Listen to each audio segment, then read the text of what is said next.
Hello and welcome to Access. My name is Nathan and I'm here with Dave. Hello. And Dave, what's this? This is Lords of the Fallen, Nath, on PS4. This is direct capture. Boom. That we captured. Absolutely. Actually, Holly did. Yeah. Holly. But she went to an event in London recently and got to play this game. And she told us she didn't do it very well. We've just had a quick look at this footage.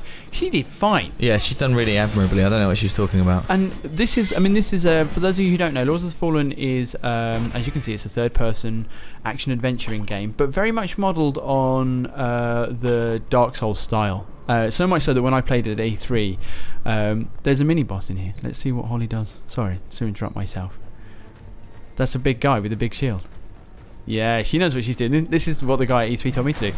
How'd you like that? Bosh. He's in a hole. Nice. So like in Dark Souls, there are traps everywhere for you, but also there are clever little shortcuts you can do. But yeah, so I played it at E3.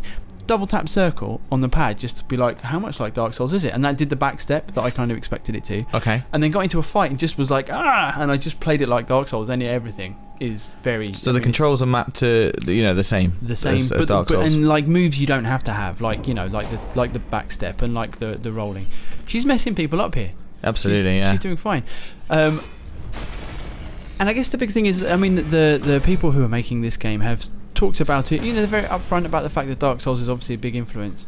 They're not trying to copy Dark Souls. They're trying to make a very good game along those lines. And we kind of talk about the legitimacy of that. And people make Minecraft style games now because Minecraft is so big. It's become the thing. And I kind of until certainly until we've all played it and we make up our minds about Lords of the Fallen, I'm very happy thinking about it like that. It seemed like a very robust game.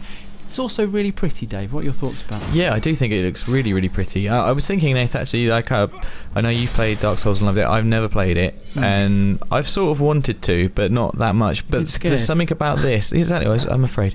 Something about this game really makes me want to play it, and I'm not sure what that is because on the darkness and the fire and the monsters. Yeah, but I mean but Dark Souls has that. It's something on the surface that really appeals to me. I don't know what it is. I don't think it's just that it's really, really good looking. It looks a little bit more agile to me, and maybe no, you're not wrong. There is so again, speaking to them because we've had the interviews on the channel before. One of the things they do in Dark Souls, it's quite a robust and punishing. So it can be punishing.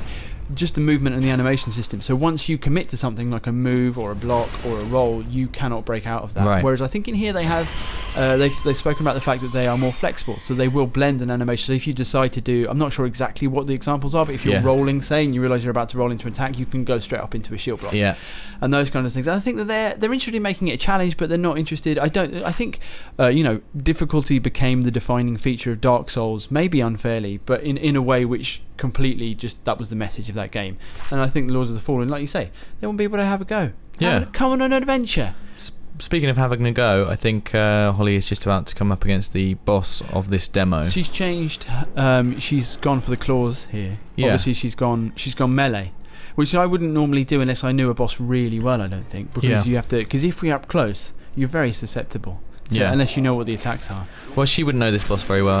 I imagine she might have been recommended these claws, but it's each to their own, isn't it? You've got to play to your skills and stuff. He doesn't look like someone I want to be really close to. No, he doesn't. Oh, and there's a. Ooh. Doesn't look like a friendly type. He's quite big. And he's got a cheap little grounder. Look at that, like a burrowing. It is the classic, that one, isn't it? What kind of champion as well? Who's champion? I don't believe it. I was playing very early code at E3 and I actually crashed before I got to embarrass myself on the boss. Really? So here you go. So it's the old. This was like the Bane fight in Batman. Yeah. Let him run into the wall and then just kick him in the back.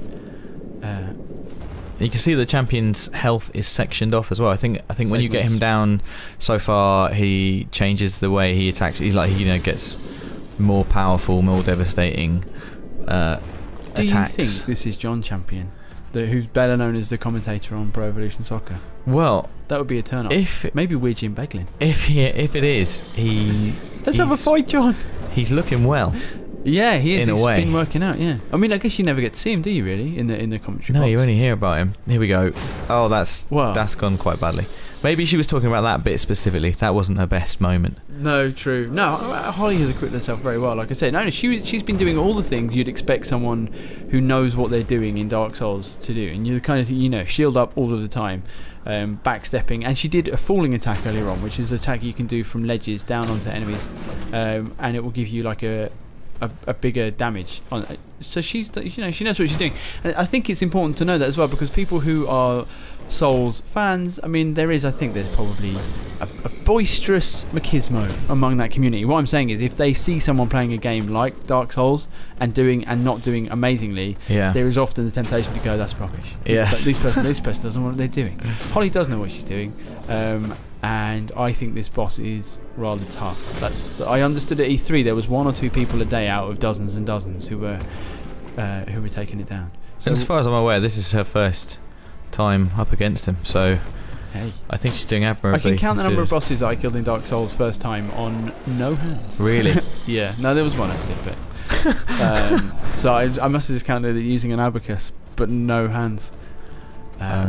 Fire, that's what the segment has brought us, Dave. Oh, just yeah, it has. some extra fire. That'll make things easier. That's what you need, and there you go. Sure enough. So it's goodbye over. to Holly. So that was Lords of the Fallen. That is how it actually looks on PS4. The important thing about Lords of the Fallen is that it's out at the end of October. If you want to wait for the actual follow-up to Dark Souls, which is Bloodborne, which is a PlayStation 4 exclusive next year, you'll obviously be waiting for a lot longer. My advice: give this a look. We'll probably have more in it before it comes out, but certainly my interest is piqued. Me too. Stay with us on PlayStation Access for loads more on PlayStation 4 and everything PS3 and PS Vita.